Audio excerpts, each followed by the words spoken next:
Civil Service Exam Math Reviewer number 93 and 94. So post the video, try nyo munang sagutan bago panoodin ang aking solution.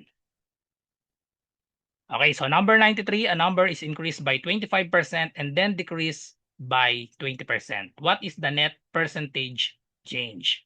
Common mistake muna tayo. Ang common mistake dito ay sinasubtract ito. Increase by 25%, so plus 25, and then decrease by 20% minus 20. Pag ganyan ang ginawa nyo, magiging plus 25 minus 20, meron tayong plus 5% na increase kasi positive yung mas malaki.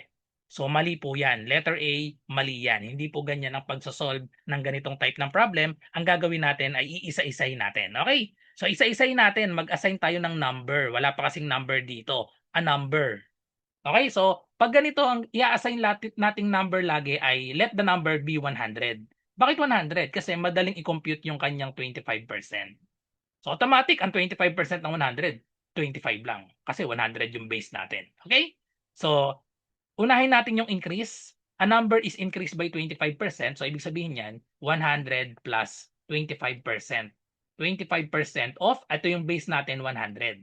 So, magiging sagot natin after the increase, we have 100 plus 25% of 100, that is 25. So, ang magiging base na natin, new base natin ay 125. Ngayon, i-apply naman natin yung decrease by 20%. Decrease by 20%, dito na tayo babase sa 125, hindi na dito sa 100. Okay? So 125, bawasan naman natin. Ito na yung bagong base natin, 125 minus 20%. Decrease by 20%, so minus 20% of 125. So ngayon, madali nang i-solve ito, no? Pwedeng i-mental na nga ito. I-chop-chop method natin. Ang 10% ng 125 ay i-move lang natin yung decimal point, magiging siyang 12.5. Okay? Tapos another 20% yung hinahanap natin, so another 10%, another 12.5. Pag inad natin 20% na yan, 12.5 plus 12.5 is equal to 25. So meron tayong 125 minus 25 equals na siya sa 100. Ngayon, i-compare natin yung original na 100. From 100, naging siyang 125. Tapos from 125, naging 100. So from 100, bumalik tayo sa 100. So ano ngayon yung net percentage change? Eh di walang pagbabago. Kasi 100, 125, 100 ulit. So therefore, letter B ang tamang sagot. 0% change. Okay, so next number 94. What is the value of quantity 180 divided by 6 minus 4 squared plus 6? So i-apply lang natin yung PEMDAS rule. Sa PEMDAS rule, lagi nating tatandaan, etong MD, tsaka at addition, subtraction, same order yan, left to right lagi yan. Okay?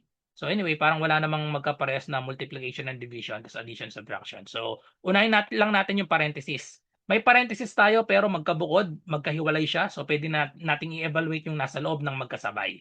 Okay, so evaluate na natin na magkasabay ito dahil magkahiwalay nga yung parenthesis natin.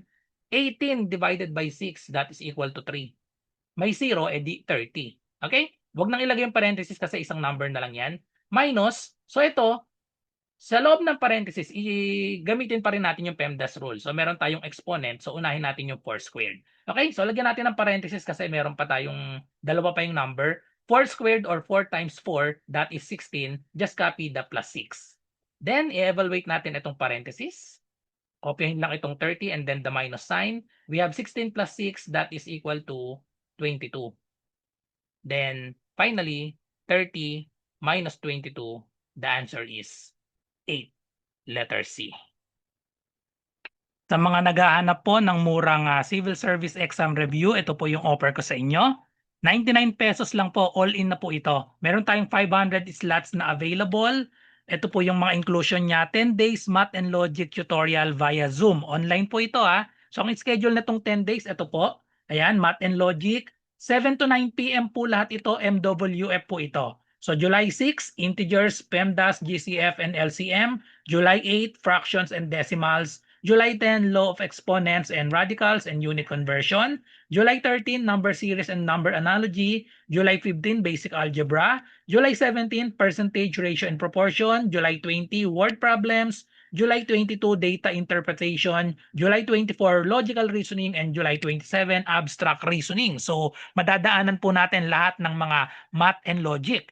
Meron din tayong Google Forms reviewer sa ibang subjects kagaya ng verbal ability, analytical ability, general info.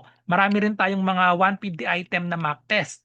Then may only replay din po tayo ng past session. Ito pong mga Zoom meetings natin, recorded po yan sa exclusive na FB group natin. So ano pong inaantay nyo? Mag-message lang po kayo sa akin dito sa aking FB RJ Enseñado.